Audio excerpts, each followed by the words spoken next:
Hello and welcome back to yet another AIQrArt 101, and in today's video we will be discussing the new feature, which is the Marketplace.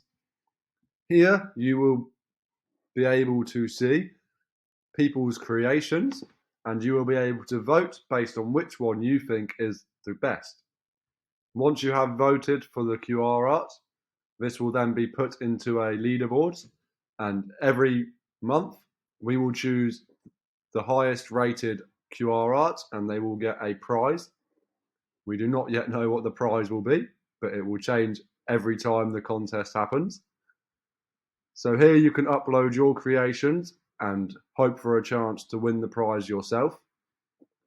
In the future, the marketplace will be able to allow you to upload and sell your own QR art as well as buying your QR art from the market.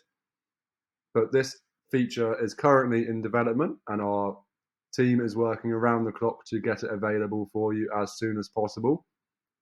Once the feature is up and running, it will be perfect for everyone in big companies to try and get a pot at some extra money by selling your own designs and seeing if people like them or not.